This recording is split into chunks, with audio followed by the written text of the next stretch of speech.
Good afternoon everyone. स्वागत है आप सभी का मदर्स एजुकेशन आपके ऑनलाइन क्लासरूम में। और हम डिस्कस करने वाले हैं आज के करंट अफेयर्स जो कि एमसीक्यू फॉर्मेट में रहेंगे।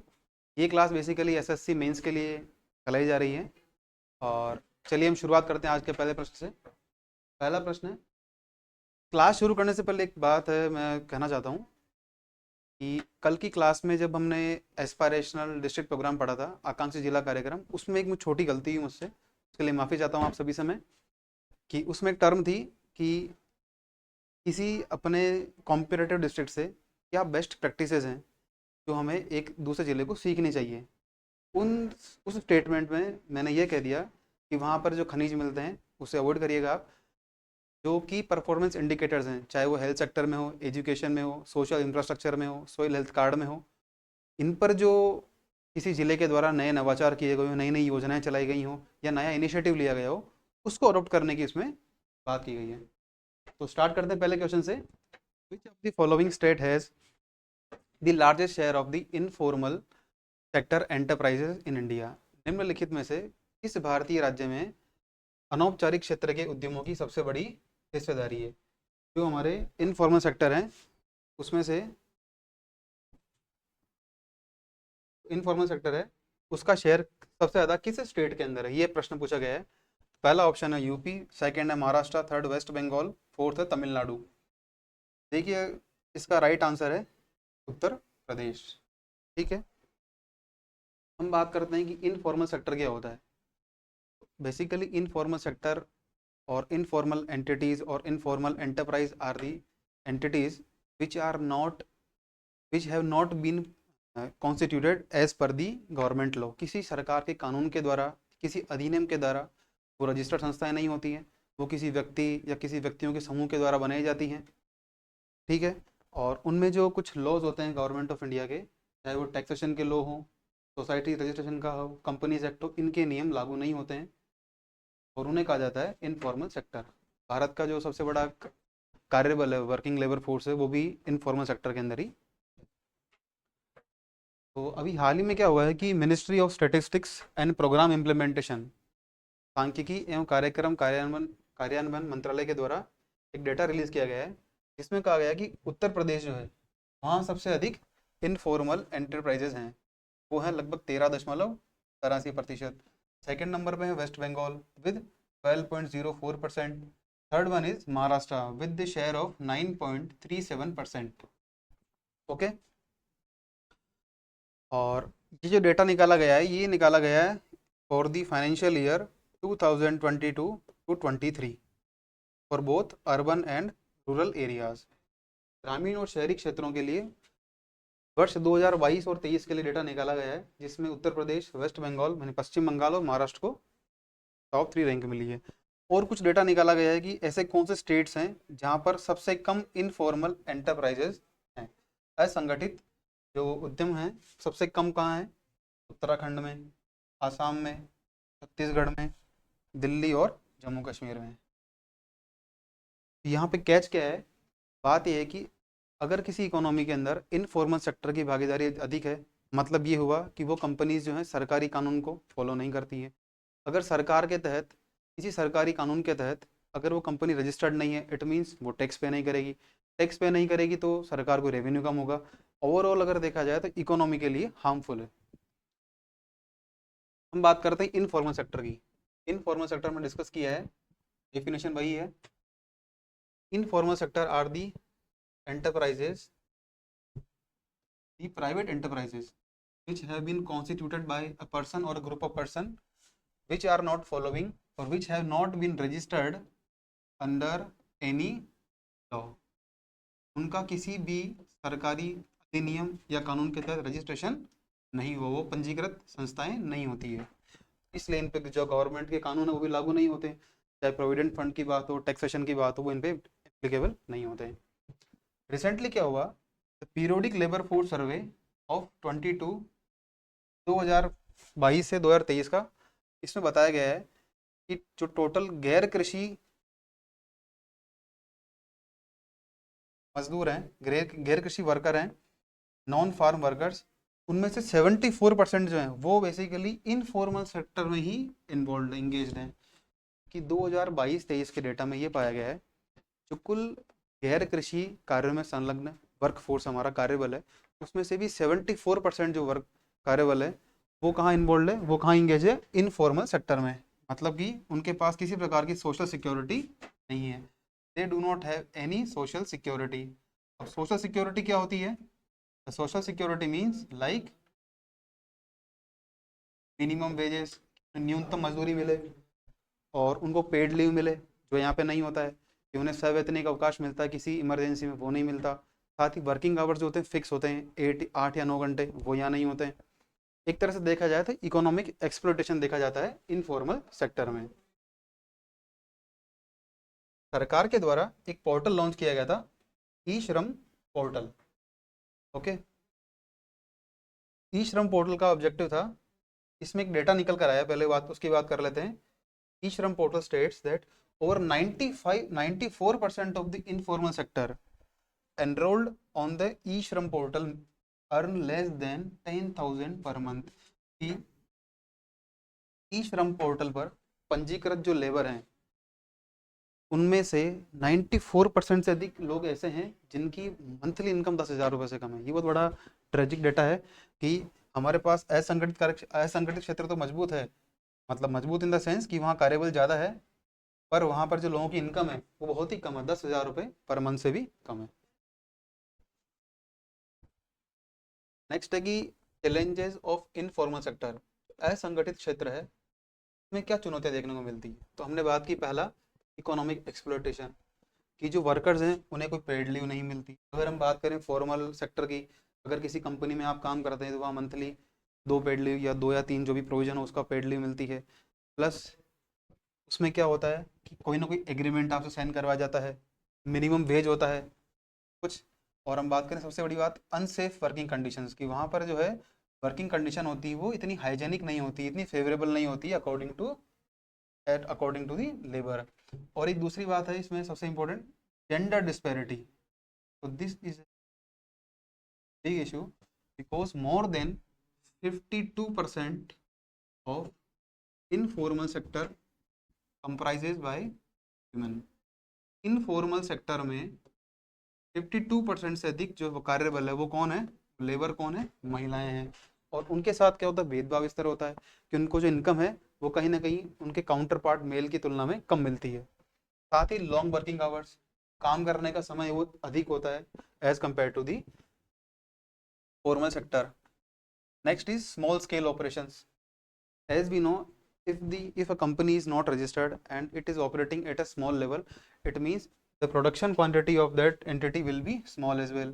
तो क्या होता है कि कंपनीज इतनी बड़ी, ये कंपनियां जो ये उद्यम है एंटरप्राइजेस इतने बड़े नहीं होते, ये होते हैं स्मॉल लेवल पर। इनका जो इनके पास टेक्निकल और फाइनेंशियल एस्पेक्ट भी इतना स्ट्रॉन्ग नहीं होता, इनके पास क्या होता है कि इतना आउटपुट जनरेट नहीं कर पाते हैं। साथ ही जो लेबर्स होते हैं उनकी इनकम तो लो होती है बट इरेगुलर भी होती है। जैसे आप बात करें दिहाड़ी मजदूर की, तो डेली डेली बेसिस पे काम करते हैं, कभी उन्हें काम मिल जाएगा वेल एंड गुड, कभी नहीं मिलता है। एक ये इसका ड्रॉबैक है, इसका नेगेटिव इम्पैक्ट है। अब सरकार के द्वारा क्या प्रयास किए गए, what are the government measures which have been taken towards the informal sector. को फॉर्मलाइज करने के लिए किया है, the government has introduce goods and service tax, GST को हमने इम्प्लीमेंट किया है। अनदर वन इज प्रधानमंत्री किसान सम्मान निधि योजना। फरवरी 2019 में पीएम किसान योजना जो है लॉन्च की गई। इसका ऑब्जेक्टिव है कृषि क्षेत्र में संलग्न किसानों को वार्षिक रूप से 6,000 रुपये की आर्थिक सहायता दी जाएगी, और ये होगी 3 इंस्टॉलमेंट, 2,000 रुपये की 3 इक्वल इंस्टॉलमेंट में। ठीक है, यहाँ तक क्लियर।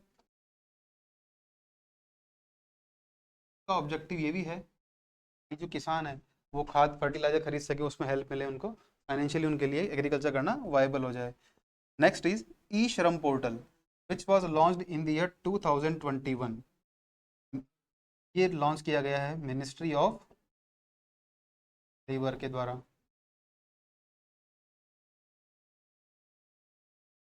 श्रम मंत्रालय के द्वारा इसे ministry of labour and employment मंत्रालय का नाम है।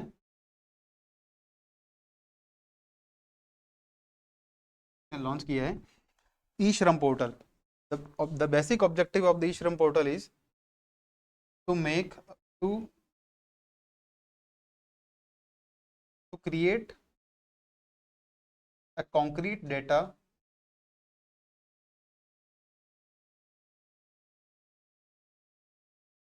of कि हमारे देश में कुल कितने लेबर्स हैं, उनका हमारे पास एक ऑथेंटिक डेटा हो। साथ ही जो वर्कर्स इस ई श्रम पोर्टल पर रजिस्टर करेंगे उन्हें एक मिलेगी फाइनेंशियल सिक्योरिटी और सोशल सिक्योरिटी। वो कैसे होगी?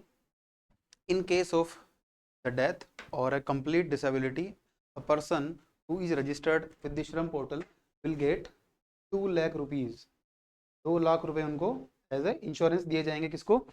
ऐसे वर्कर जो कि ई श्रम पोर्टल पर रजिस्टर्ड हैं। And in the case of partial disability the labour will be given 1 lakh rupees. अगर किसी लेबर की आंशिक विकलांगता होती है किसी दुर्घटना से, 1 लाख रुपए का इंश्योरेंस कवर दिया गया है। और किसी एक्सीडेंट दुर्घटनावश किसी व्यक्ति की मृत्यु हो जाती है उस लेबर की तो 2 लाख रुपए, या पूर्णतः विकलांगता आ जाए तो 2 लाख रुपए का एक ये फाइनेंशियल असिस्टेंस जो है, फाइनेंशियल सिक्योरिटी है, वो प्रोवाइड की गई है। तो नेक्स्ट इनिशिएटिव लिया गया गवर्नमेंट के द्वारा वो है PM Svanidhi, prime ministers street vendors Atmanirbhar Nidhi. Basically नाम से चल रहा पता, स्ट्रीट वेंडर्स। ये योजना लॉन्च की गई है मार्च 2022 से। इसका ऑब्जेक्टिव क्या है?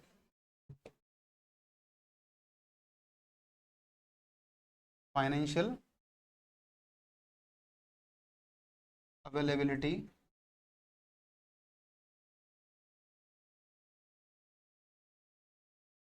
टू स्ट्रीट वेंडर्स, जो हमारे ठेले और रेहड़ी वाले लोग हैं, शॉपकीपर्स हैं, रोड साइड दुकान लगाते हैं, उनको उनके लिए उनके फाइनेंशियल उत्थान के लिए ये पीएम स्वनिधि योजना लॉन्च की गई है। और इसका एक ही ऑब्जेक्टिव है, उन लोगों को बिना किसी कोलेटरल, बिना किसी सिक्योरिटी डिपॉजिट किए 10,000 रुपये तक का एक लोन मिल जाता है। ठीक है। और सबसे अच्छी बात यह कि इन case of repayment before the time period they will not B find. Generally क्या होता है कि अगर किसी व्यक्ति ने किसी बैंक से लोन लिया है, अगर वो उस पर्टिकुलर टाइम पीरियड से पहले रीपेमेंट करता है उस पर फाइन लगाया जाता है। बट यहाँ नहीं, यहाँ ऐसा नहीं है। यहाँ तो उल्टा, अगर रीपेमेंट टाइम पे हो रहा है तो कुछ कैशबैक मिलता है। ये डिपेंड करता है, ये वेरी करता है बिटवीन ₹50 to 100, लगभग इस रेंज में या इसके आसपास जो है एक कैशबैक भी मिलता है इस योजना के तहत उस स्ट्रीट वेंडर को जिन्होंने इसमें लोन लिया है। यहाँ तक सब क्लियर है?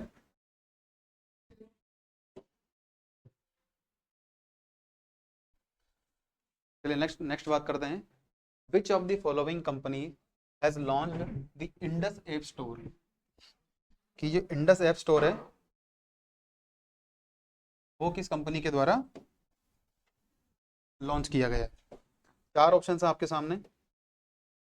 First one is Paytm, second is PhonePe, third is Tata consultancy services, fourth is Amazon. तो देखिए इसका राइट आंसर जो है वो है फोन पे।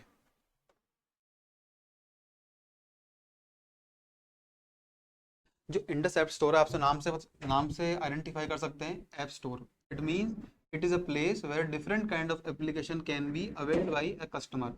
कोई कस्टमर अगर इस ऐप स्टोर पे जाएगा, जिस प्रकार से गूगल प्ले स्टोर है, तो वहाँ पे उसी कस्टमर को अलग अलग एप्लीकेशन जो है वो मिलेगी। इसके लिए इसे लॉन्च किया गया है बाय दी फोन पे। फेब मंथ में फेब्रवरी 2024 फोन पे has launched the project of Indus app store. Phone पे के द्वारा लॉन्च किया गया। इसका मेन ऑब्जेक्टिव क्या है कि जो हमारे देश की 12 रीजनल लैंग्वेजेस हैं डेटा मिलेगा, इसका सबसे अच्छा फीचर है। साथ ही जिस प्रकार से व्हाट्सएप पे एक यूज़र लॉगिन करता है, the user can also log in with just their mobile number at the play store. और अब आप सभी को पता है कि नॉर्मली हम जो है एंड्रॉयड फ़ोन यूज़ करते हैं, उसमें क्या होता है कि इन बिल्ट कुछ एप्लीकेशन इंस्टॉल होकर आती हैं, चाहे गूगल मैप्स हो, गूगल ड्राइव हो, गूगल प्ले स्टोर हो। फ़ोन पे ने प्रयास किया है अलग अलग जो मोबाइल मैन्युफैक्चरिंग के मेजर ब्रांड्स हैं उनसे इनकी नेगोशिएशन चल रही है कि इनबिल्ट इनबिल्ट और pre installed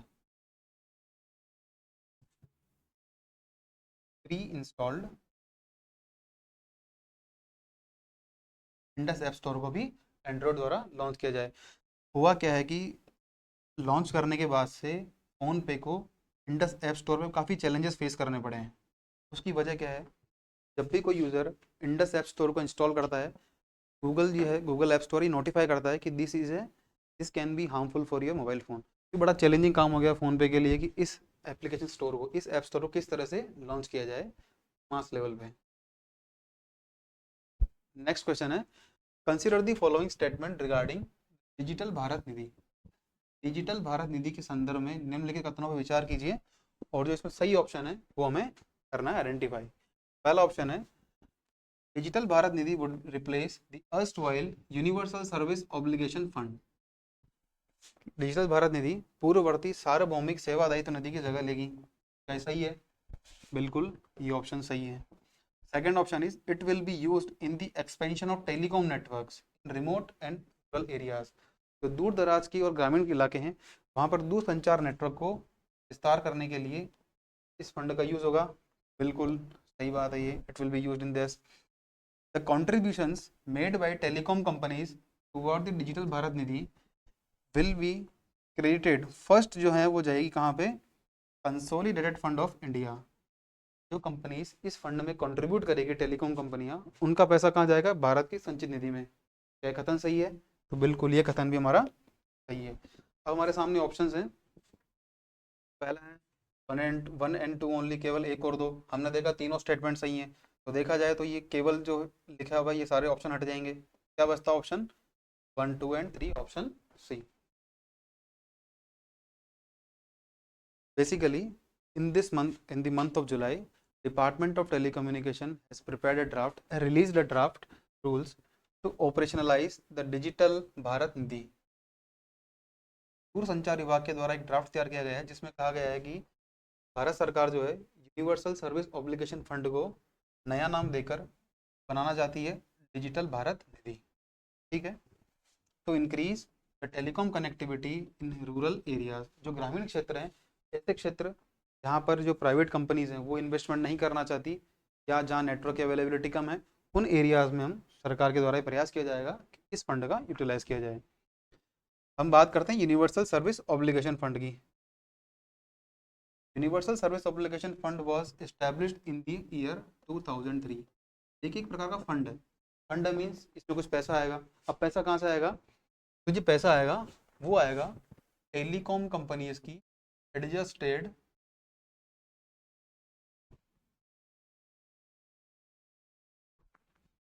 it will come from the adjusted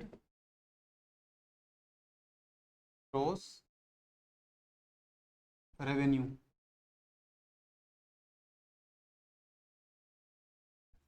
of telecom. जो टेलीकॉम कंपनीज हैं उनके जो एडजस्टेड ग्रोस रेवेन्यू होगा उससे कंट्रीब्यूट किया जाएगा यूनिवर्सल ऑब्लिगेशन फंड में। अब क्या मैकेनिज्म होगा कि टोटल एडजस्टेड ग्रोस रेवेन्यू का 5% जो है वो इस पर चार्ज करके इस फंड में एनरूट किया जाएगा। टेलीकॉम कंपनी जो प्रॉफिट कमाया है after paying tax to the government as well as the other peer networks for call charges, they have remained with the adjusted gross revenue and out of which 5% will be charged by the government of India to fund the digital Bharat Nidhi। Telecom company को कुछ पैसा pay करना होगा as a tax government of India को, तो वो tax pay करेंगे। ठीक है। सेकंड थिंग, कुछ सर्विसेज वो अदर कंपनी से भी अवेल करते हैं like in terms of call charges. वो पे करने के बाद क्या बचेगा? वो बचेगा हमारा ग्रॉस रेवेन्यू से।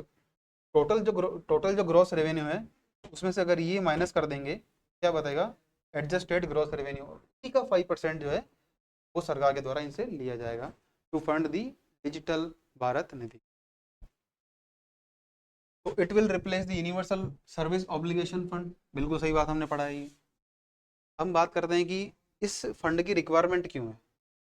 Y universal service obligation fund और digital Bharat Nidhi was launched. The basic idea behind the launch of this fund was that there are some areas in our country where the private companies will not invest due to the lack of revenue. होगा क्या? मान लीजिए हिमालय क्षेत्र है,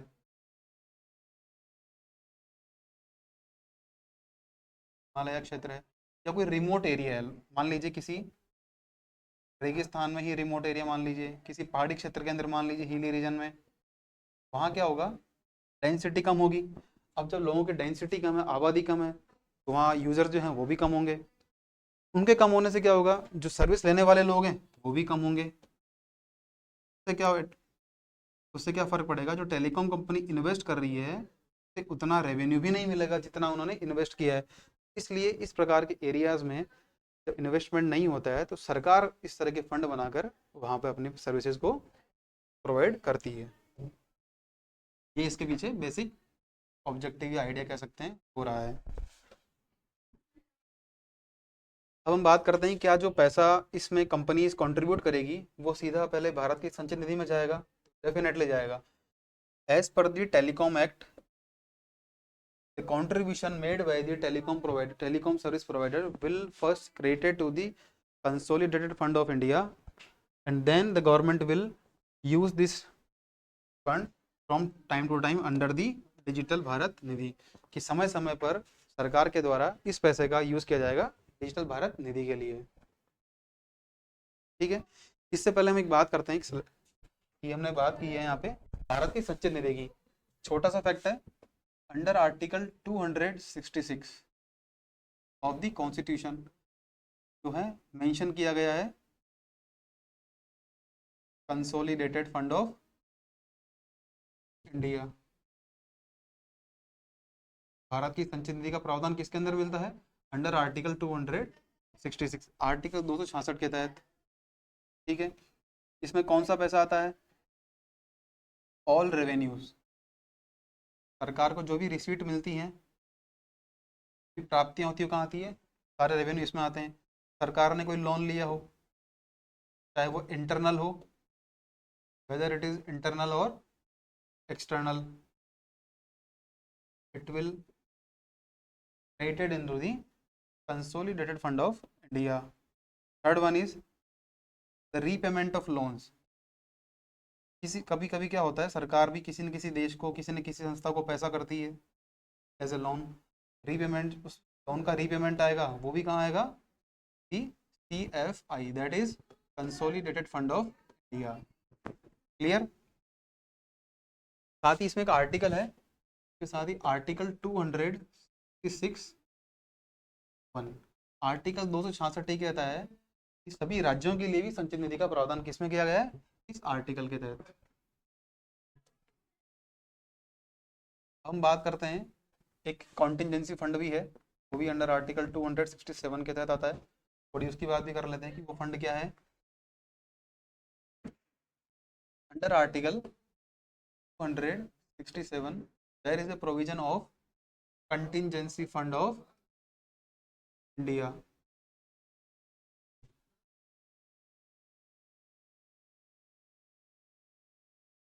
ये आकस्मिक निधि है जो किसी सर्टेन कंडीशंस में, अनफोर्सीन सर्कमस्टेंसेस, ऐसे स्थितियां जो कि प्रत्याशित नहीं है, लाइक नेचुरल डिजास्टर,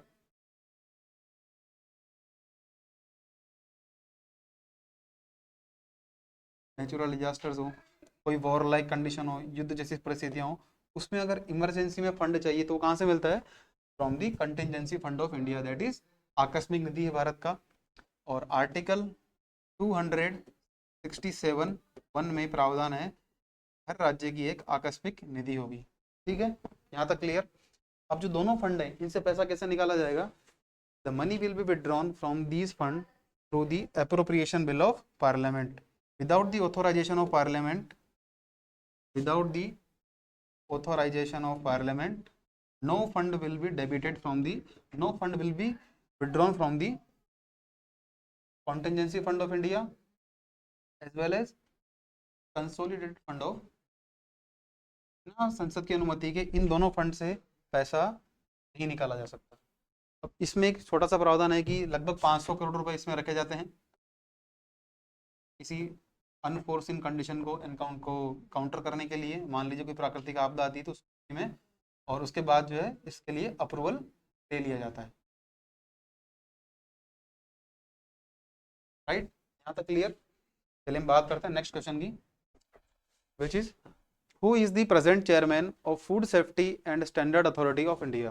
भारतीय खाद्य सुरक्षा एवं मानक प्राधिकरण जो है इसके वर्तमान अध्यक्ष कौन। Basically it was in news because it has release some guidelines for the food operators as well as the e commerce platform. हाल ही में FSSAI के द्वारा कुछ गाइडलाइन जारी की गई हैं रिगार्डिंग दी न्यूट्रिशनल वैल्यू। जो न्यूट्रिशनल वैल्यू है हमारे पैकेज्ड फूड पर के संबंध में कुछ गाइडलाइंस कुछ इशू की गई हैं, इसलिए ये प्रश्न इसलिए संस्था न्यूज में रही है। तो पहला ऑप्शन है प्रदीप कुमार जोशी।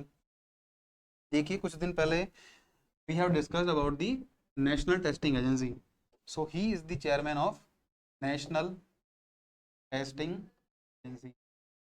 NT के चेयरमैन कौन है, mister Pradeep Kumar Joshi. Second is Dinesh Prasad Saklani, he is the chairman of NCERT। NCERT के चेयरमैन प्रेजेंट में कौन है, ये हमारे दिनेश प्रसाद सकलानी जी। थर्ड ऑप्शन है M जगदीश कुमार।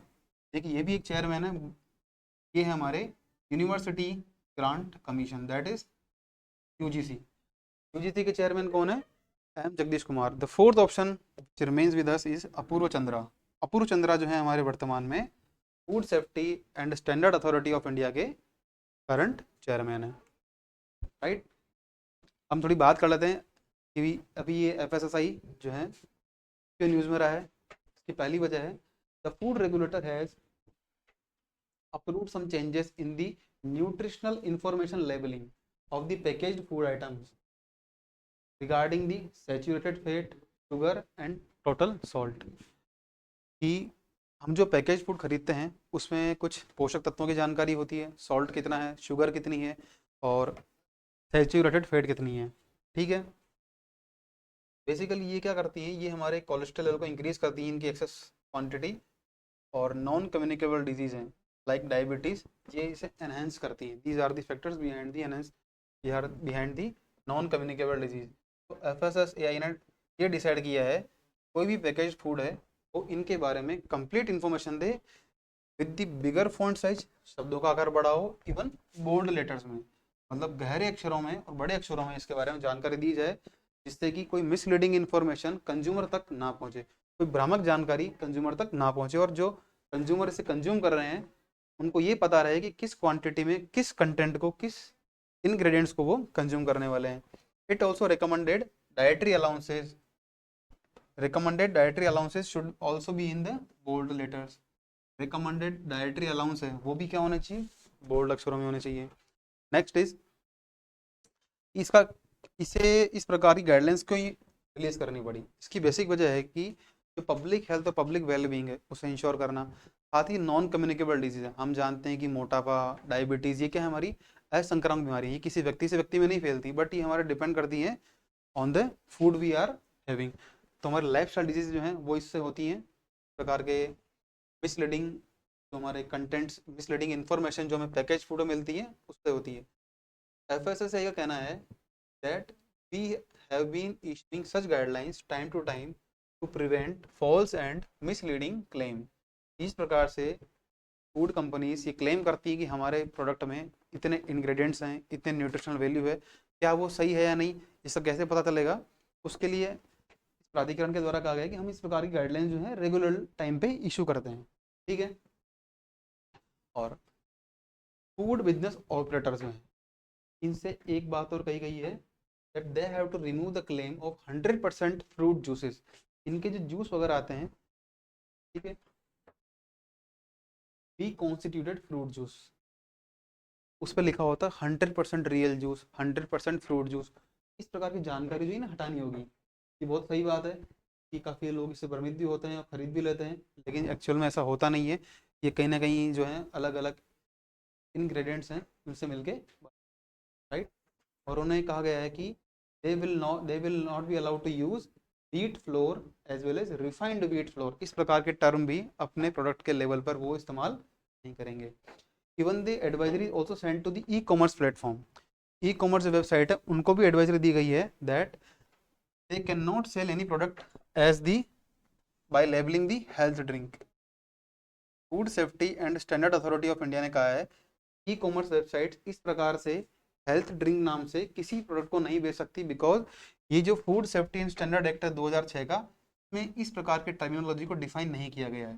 ये किसी प्रकार के स्टैंडर्ड के दायरे में नहीं आता, किसी प्रकार का मानक इनके लिए नहीं बनाया गया है हेल्थ ड्रिंक के लिए, ये इस प्रकार की सेल नहीं कर सकते। तो हम बात करते हैं जिस बॉडी के बारे में इतनी चर्चा हो रही है, जिनके द्वारा ये सारी गाइडलाइंस इशू की गई हैं, food safety and standard authority of India, right. चलिए ये क्या है, देखिए सबसे पहले एक्ट की बात करते हैं। Food safety and standard act of 2006 इसके तहत संस्था बनाई गई है। It means it is a statutory body as well as it is an autonomous body. It means ये किसी और संस्था के अधीन नहीं आती, ऑटोनोमस बॉडी है। And its headquarter is in Delhi, नई दिल्ली में इसका हेडक्वार्टर है।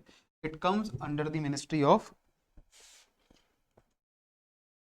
Health and family welfare. Bharat सरकार के जो स्वास्थ्य एवं परिवार कल्याण मंत्रालय है के तहत इस मिनिस्ट्री को, इस संस्था को, प्राधिकरण को रखा गया है, right. Ministry of health and family welfare के अंडर ये संस्था आती है। फंक्शंस क्या है, पहले बात करें फंक्शंस की। तो it frames the regulation to lay down the standards and guidelines of food safety. जो खाद्य सुरक्षा के संबंध में जो स्टैंडर्ड बनाए जाएंगे उसके लिए नए नए रेगुलेशंस जारी करना, साथ ही एनुअल रिपोर्ट प्रिपेयर करना, जो फूड लेबोरेटरीज हैं उनको लाइसेंस देना, वो किस प्रकार से होंगी के बारे में rules banana. Even licensing and certification of food business, जो भी ऐसे बिजनेस ऐसे एंटिटीज़ हैं जो कि इससे संबंध बिजनेस कर रही हैं उनको लाइसेंस प्रोवाइड करना। जो लेबोरेटरीज फूड बिजनेस में इस्टेब्लिश की जाएगी उनके लिए क्या प्रोसीजर होंगे, क्या गाइडलाइंस होगी, उसको इशू करना। Even suggesting some measures to the government while framing the policies. जब सरकार नई नीतियाँ बनाती है उस समय क्या नए सुधार हो सकते हैं उसके बारे में नए अपने अपने अपने सुझाव दिए जाते हैं। Even it works to collect data regarding the food products in a country. Bharat में मिलने वाले जो खाद्य उत्पाद हैं उनके बारे में जो टोटल इन्फॉर्मेशन है वो कौन करता है कलेक्ट, वही प्राधिकरण कलेक्ट करता है। साथ ही इसका एजेंडा ये भी है कि हमें एक इंफॉर्मेशन नेटवर्क को डेवलप करना across the country about food safety. साथ ही फूड सेफ्टी और फूड स्टैंडर्ड के बारे में जनरल अवेयरनेस है वो स्प्रेड करने की जिम्मेदारी किसे दी गई है, food safety and standard authority of India को, राइट। चलिए नेक्स्ट क्वेश्चन चलते हैं। Who will be the spokes person for the Indian team in Paris Olympic. Paris Olympic जो है 26 जुलाई से शुरू होने वाला है, उसके लिए भारतीय टीम जाएगी, भारतीय खिलाड़ी जाएंगे। उसके लिए जो मुख्य प्रवक्ता होंगे टीम के वो कौन होंगे, पूरा कॉन्टिजेंट जाएगा भारत से। उसके बारे में उनकी जो अलग अलग मैनेजमेंट के इवेंट्स होंगे, कॉन्फ्रेंसेज होगी, उसमें जो अपने भारत की तरफ से बात रखने वाले हैं वो कौन है, प्रवक्ता हैं। तो कौन है, चार नाम दिए गए हैं आपको, चारों प्लेयर हैं, गगन नारंग, मेरी कॉम, अभिनव बिंद्रा, प्रकाश पादुकोण। तो देखिए मेरी कॉम की बात करते हैं। जो एमसी मेरी कॉम है, पहले इन्हीं का नाम प्रपोज था as a chef D.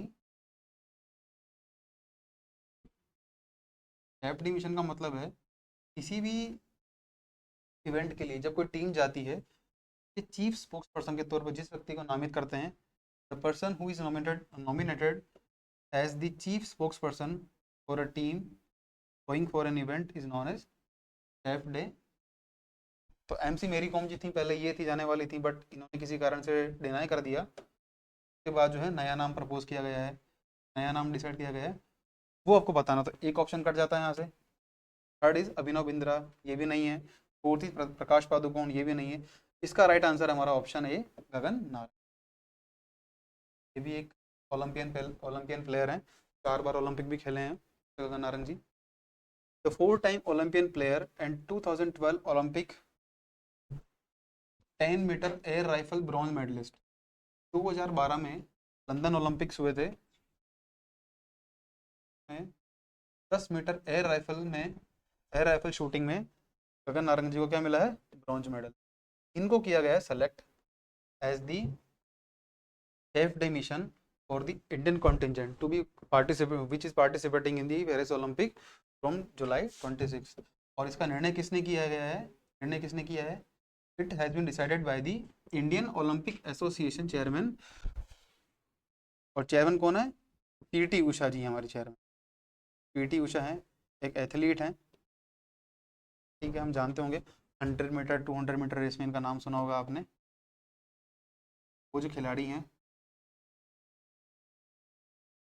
Rajya Sabha से सांसद भी हैं वर्तमान में, ये हमारी भारतीय ओलंपिक संघ की अध्यक्षा हैं। इनके द्वारा नाम किया गया सेलेक्ट इनका गगन नारंग जी का। अब छोटी सी ब्रीफ बात कर लेते हैं about Indian Olympic Association. It was established in the year 1927 as Indian Olympic Association under the chairmanship of sir Dorabji Tata as well as doctor A.G. Noehren as secretary. 1927 में भारतीय ओलंपिक संघ की स्थापना की गई। इसमें सर दोराबजी टाटा जो हैं वो बनते हैं इसके फाउंडिंग प्रेसिडेंट, संस्थापक अध्यक्ष बनते हैं। साथ ही डॉक्टर A.G. नोरेन बनते हैं ये सचिव। ये फैक्ट आप याद रखिएगा। 3 फैक्ट काम के हैं कि पहला तो हमारे जो चीफ स्पोक्स पर्सन है इंडियन टीम के लिए वो कौन है? गगन नारंग जी हैं। साथ ही भारतीय ओलंपिक संघ है, इनके अध्यक्ष कौन है? पीटी उषा जी हैं।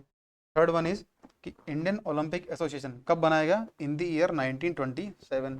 और पहले चेयर प्रेसिडेंट कौन थे? सर दोराबजी टाटा। और पहले सचिव कौन थे? A.G. Wright. Next question is recently Zorawar was in the news, what is it? हाल ही में आपने अगर पढ़ा हो, ये शब्द जोरावर है काफ़ी चर्चा में रहा है।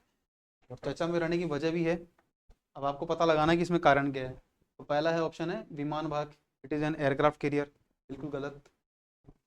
मिसाइल है, फुल मिसाइल भी नहीं है।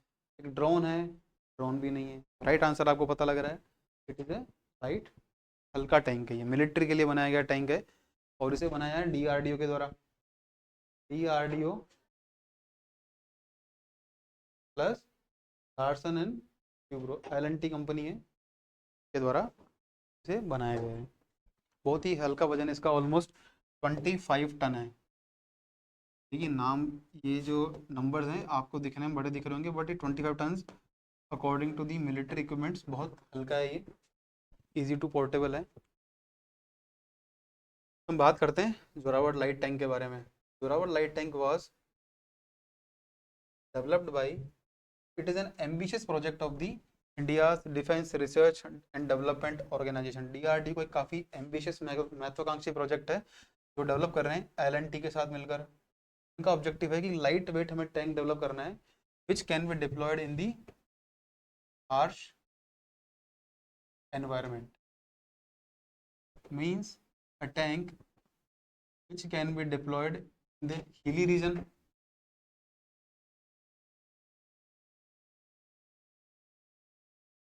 with high altitude, अधिक ऊंचाई पे जो पहाड़ी क्षेत्र वहां भी इजीली डिप्लॉय कर सकें with the help of air transportation.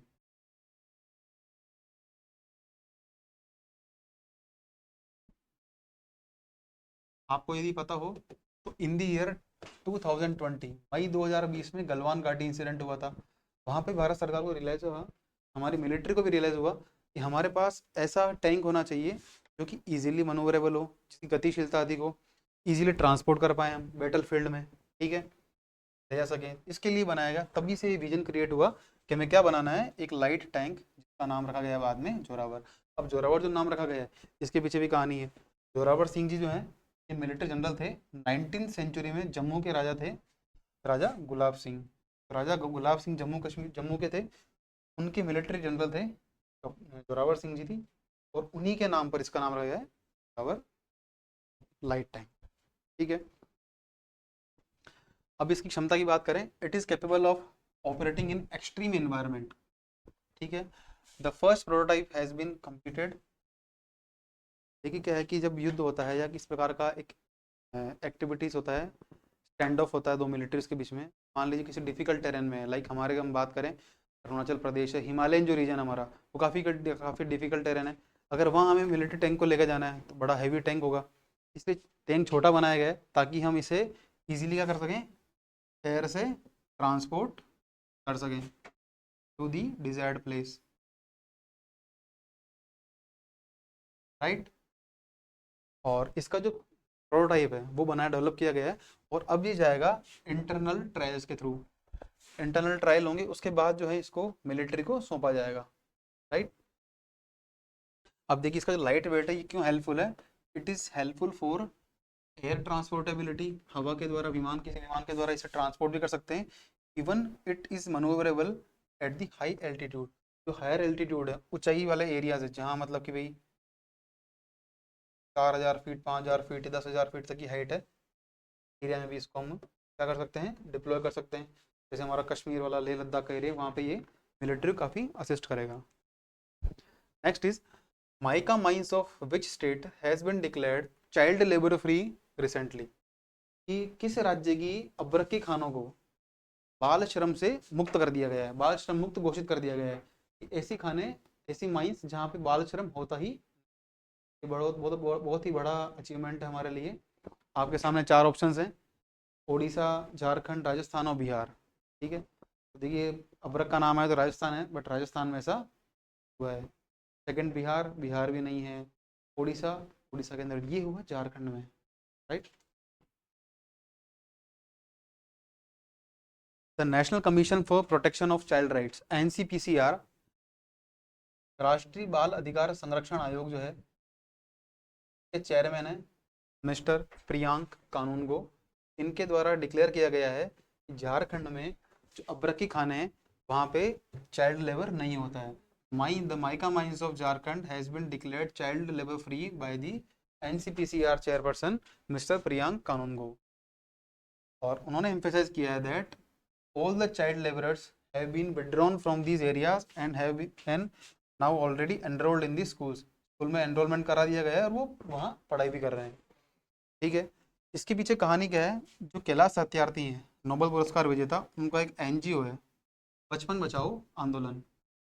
तो बचपन बचाओ आंदोलन जो है उनके द्वारा डेटा गैदर किया गया, लगभग 2004 से लेकर के 2022-23 तक जो number of child labour incident है वो बढ़कर हो गए हैं मोर देन 20,000।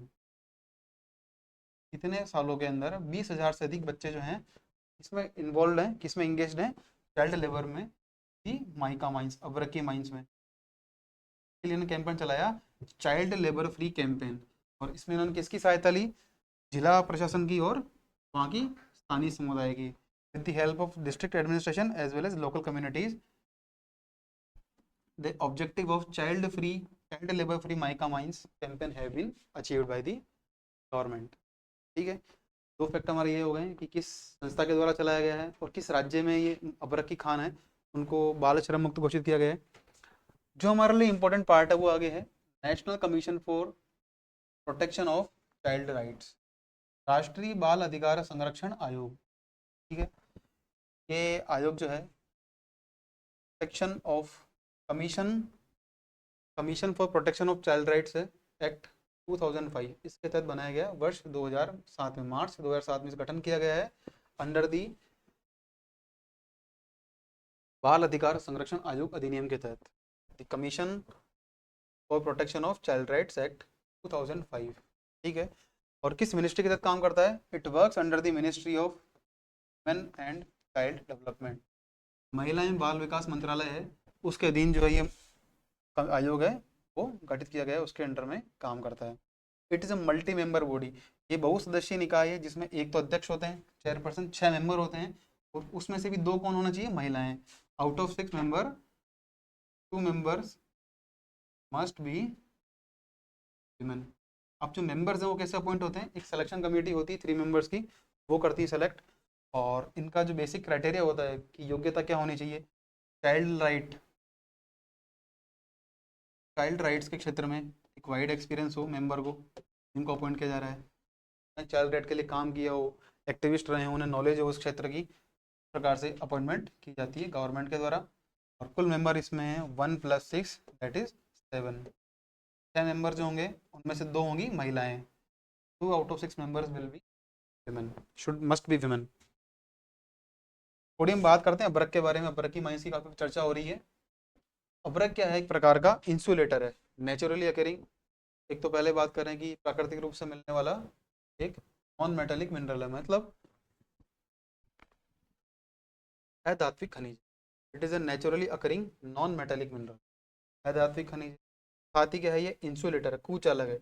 इसलिए क्या करते हैं, इसका यूज़ करते हैं हम in the electrical as well as electronic industry.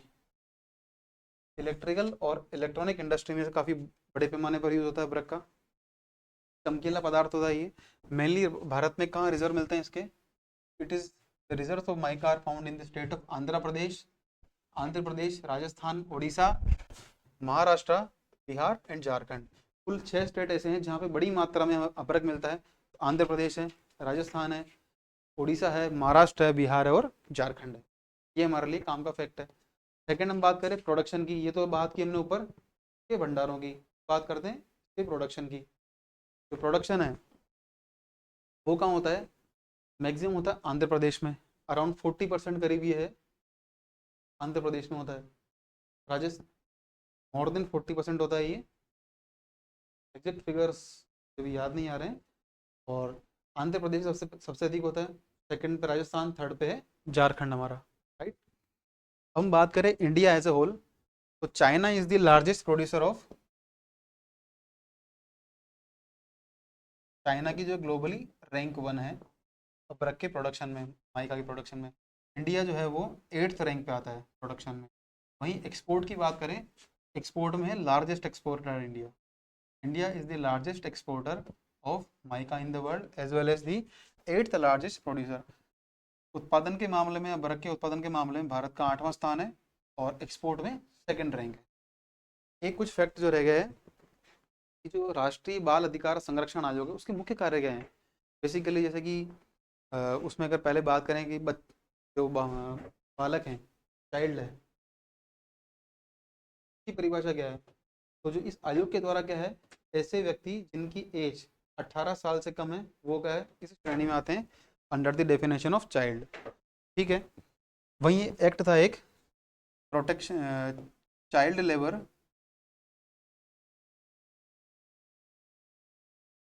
Protection and regulation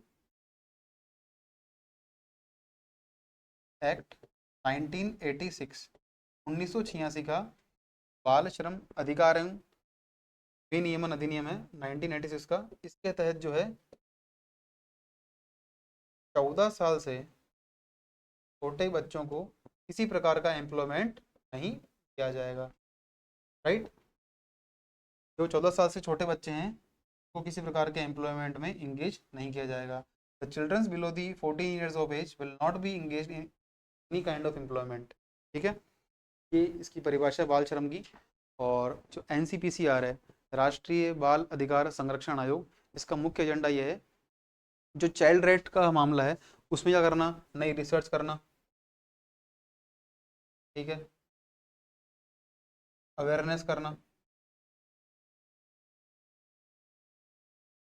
awareness लेकर आना, साथ ही गवर्नमेंट को अलग अलग सजेशंस देना। इस प्रकार से हम जो बाल अधिकार हैं को सुरक्षा प्रदान कर सकें। साथ ही राइट टू एजुकेशन एक्ट, ये हमारा है। बाल श्रम अधिनियम जो है जिसका संशोधन 2009 में 2016 में कर दिया गया है। ठीक है, ये राइट टू एजुकेशन एक्ट तो है 2009 का, भी बालकों के, बच्चों के हितों की बात की गई है, राइट। इस कमीशन का ही एजेंडा है वो मोटो बेसिस पे स्व संज्ञान लेकर भी जहाँ ऐसे क्षेत्र जहाँ बाल अधिकारों का वायोलेशन हो रहा हो, उनका उल्लंघन हो रहा हो, की जांच करना। ठीक है, ये बेसिकली इसका एजेंडा है हमारा, राइट। नेक्स्ट क्वेश्चन है, which Indian wrestler clinched the gold medal at grand prix of Spain. Spain के ग्रैंड प्रिक्स में किस भारतीय पहलवान ने स्वर्ण पदक जीता है। ये हाल ही में जीता है, कुछ 2-3 दिन पहले ही। हमारे सामने 4 रेसलर के नाम है, अंतिम पंगाल, अंशु मलिक, निशा दहिया, दिनेश फोगाट। तो देखिए तीनों चारों की बात करें नाम की, तो इसकी विजेता रही हमारे दिनेश फोगाट जी, राइट। क्योंकि ये जो ग्रैंड प्रिक्स जीता है, ये जीता इन्होंने 50 kg वेट कैटेगरी के अंदर। दिनेश फोगाट जी ने जीता है 50 kg वेट कैटेगरी में। और हम बात करें कि जो विनेश फोगाट है कि इन्होंने 2 बार वर्ल्ड चैंपियनशिप में ब्रॉन्ज जीता हुआ है, 2 times वर्ल्ड चैंपियनशिप विनर, 2 बार ब्रॉन्ज जीता है, राइट। अब भारत में जो भारत की तरफ से जो ओलंपिक में कुल 6 रेसलर गए, 6 पहलवान गए हैं, उनके नाम भी आप देख लीजिए। पहले हैं Vinesh Phogat, second Antim Panghal, third Anshu Malik, fourth is Nisha Dahiya, fifth is Ritika Hooda, sixth is Aman Sehrawat. नाम आप याद रख लीजिए। आई होप कि इनमें से कोई ना कोई भारत के लिए मेडल लेके आए, बड़ी प्राउड मोमेंट होगा हमारे लिए। नेक्स्ट क्वेश्चन है, which of the following statements about Paris Olympic is और आर करेक्ट। देखिए ये थोड़ा मिस टाइप्ड है, ये करेक्ट की पूछा गया है। इनमें से कौन सा ऑप्शन है जो कि करेक्ट है, राइट। तो कौन सा कथन सही है, इसको सही मानिएगा आप। का कथन सही है। तो पहला ऑप्शन है, PV Sindhu and Sharad Kamal will be the flag bearer of the Indian team in the opening ceremony eight Olympics. PV Sindhu और शरद कमल ओलंपिक के उद्घाटन समारोह में भारतीय टीम के ध्वजवाहक होंगे। देखिए हाल ही में डिक्लेयर किया गया है ये, तो ये ऑप्शन हमारा पहला राइट होता है। Second is, Neeraj Chopra will lead athletics contingent the Olympics. Athletics दल है की अगुवाई कौन करेंगे, नेतृत्व कौन करेंगे, नीरज चोपड़ा, जिन्होंने टोक्यो ओलंपिक्स में 87.5 मीटर तक जो है जेवलिन फेंकने का, जेवलिन थ्रो में रिकॉर्ड बनाया था, वो इसके उसका नेतृत्व करेंगे। बिल्कुल सही बात है ये। यहाँ बात की जा रही एथलेटिक्स कॉन्टिजेंट की, जो एथलेटिक्स दल है ही करेंगे, पूरे के नहीं करेंगे। Third option is, this is the third Olympics in Paris to be held. Paris जो शहर है उसमें होने वाला तीसरा ओलंपिक गेम है। बिल्कुल ये आंसर भी राइट है, ये ऑप्शन भी राइट है। हम देखते हैं इसके ऑप्शंस क्या क्या हैं। ऑप्शन ए है only one, 1 and 2 only, B only. हमने पढ़ा है कि हमने देखा है कि जो तीनों ऑप्शन है वो सारे सारे करेक्ट है, तो इसका आंसर क्या हो जाएगा, ऑप्शन 1, 2 and 3। तो India's only women who win 2 Olympic medals, PV Sindhu as the female flag bearer alongside table tennis player A Sharath Kamal की ओपनिंग सेरेमनी। तो क्या है कि भारत से पीवी सिंधु और शरद कमल जो टेबल टेनिस प्लेयर हैं, उनके साथ वो दोनों मिलकर के भारत की जो टीम है उसका नेतृत्व करेंगे उद्घाटन समारोह के अंदर। अब 2 ओलंपिक की बात की जा रही है के बारे में हम बात कर लेते हैं। 2016 में ओलंपिक हुए, उसमें इन्हें मिला था सिल्वर। पहली भारतीय महिला खिलाड़ी हैं, इन्हें मिला है सिल्वर इसमें ओलंपिक में। साथ ही 2020 के टोक्यो ओलंपिक्स में इन्हें मिला है ब्रॉन्ज। याद रखिएगा, पीवी सिंधु जी को 2 ओलंपिक मेडल मिले हैं, 2016 के ओलंपिक में सिल्वर, 2020 के ओलंपिक में ब्रॉन्ज, राइट। सेकंड स्टेटमेंट था कि the Neeraj Chopra will headline a 28 member Indian athletic contingent at the Paris Olympic. बिल्कुल सही बात है, हमने बात की कि नीरज चोपड़ा जो है एथलेटिक्स दल को नेतृत्व करेंगे, राइट। इनका हाईएस्ट स्कोर कितना है ओलंपिक्स में, 87.58 मीटर, राइट। और 7 अगस्त को हम क्या मनाते हैं, 7 अगस्त मनाते हैं हम as a javelin throw day. जो भाला फेंक दिवस है वो मनाते हैं 7 अगस्त को। Paris will join London as the only cities to host the Olympics 3 times. Paris से पहले लंदन एकमात्र शहर था जहां पर 3 ओलंपिक हुए। अब पेरिस बन चुका है 1900 में, 1924 में, और 100 साल बाद 2024 में पेरिस में ओलंपिक किए जा रहे हैं। अभी ध्यान रखिएगा, जो पेरिस ओलंपिक है इसका मस्कट क्या है, इसका शुभंकर क्या है, इसका शुभंकर एक फ्रीजन केप, फ्रांसीसी क्रांति से इंस्पायर्ड एक केप है, तो वो इसका शुभंकर है। क्या है, it is a Phrygian cap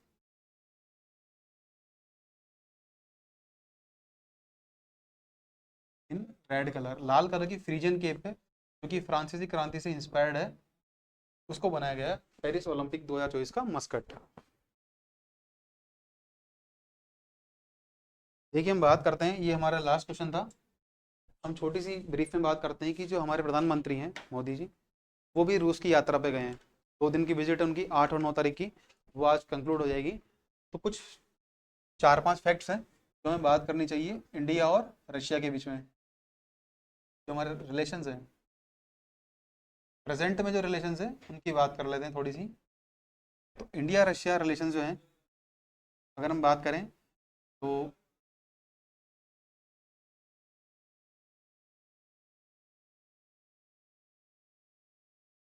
हमारा जो बायोलेटरल ट्रेड है, द्विपक्षीय व्यापार है,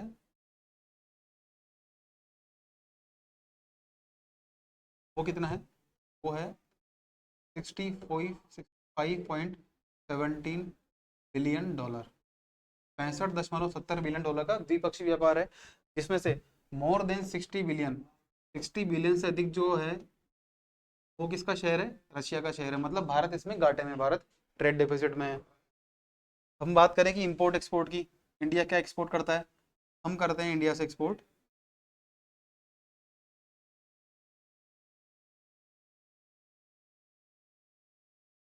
electrical and mechanical equipments,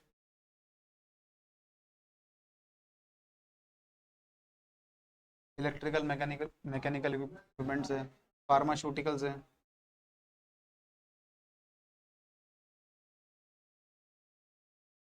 these are the products we are exporting to Russia, right. और हम इंपोर्ट क्या कर रहे हैं? ऑयल, पेट्रोलियम प्रोडक्ट्स,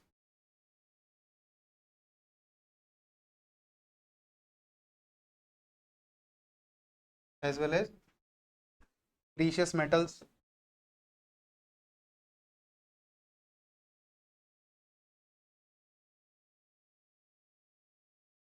ये बेसिकली हम इंपोर्ट कर रहे हैं और ये प्रोडक्ट हम कर रहे हैं एक्सपोर्ट। जो हमारे प्रधानमंत्री की जी की यात्रा है रूस में, ये उनकी 16th मीटिंग है व्लादिमीर पुतिन से। और उससे पहले जो यात्रा की उन्होंने उन्होंने की है व्लादिवोस्टोक समिट, जो कि 2019 में हुई थी ईस्ट इकोनॉमिक फोरम की यूनिट मीटिंग में। 2019 में रशिया गए थे, उसके बाद 5 साल बाद अब गए हैं ऑलमोस्ट। भारत के लिए रशिया क्यों इंपॉर्टेंट है? एक तमिलनाडु में कुडनकुलम है जहाँ पे न्यूक्लियर पावर प्लांट बन रहा है, और उसमें जो रशिया का पूरी तरह टेक्निकल और फाइनेंशियल सपोर्ट मिल रहा है, तो भारत के लिए इसलिए रशिया इंपोर्ट होता है। और हम बात करें जब से रशिया यूक्रेन वॉर स्टार्ट हुआ है, उसके बाद से हमें डिस्काउंटेड प्राइस पर क्रूड ऑयल की जो अवेलेबिलिटी है वो रूस ने हमें दी है, तो इसलिए भारत के लिए रूस का काफ़ी इंपॉर्टेंस भी है। भारत रूस जो है एससीओ के अंदर मेंबर है, रशिया इंडिया चाइना मेंबरशिप है, ग्रुप उसमें है, ब्रिक्स में है, ठीक है। ये कुछ ऐसे प्लेटफॉर्म्स हैं जहाँ पे रशिया और इंडिया दोनों एक दूसरे को अलाई करते हैं, दोनों एक दूसरे के सहयोगी देश कहलाते हैं। तो यही हमारी आज की क्लास, यहाँ आज की क्लास खत्म होती है। और आई होप कि आपको जो डिस्कशन है वो समझ में आया होगा, और अगली क्लास में मिलेंगे नए टॉपिक और नए क्वेश्चन के साथ। And good luck to all, thank you.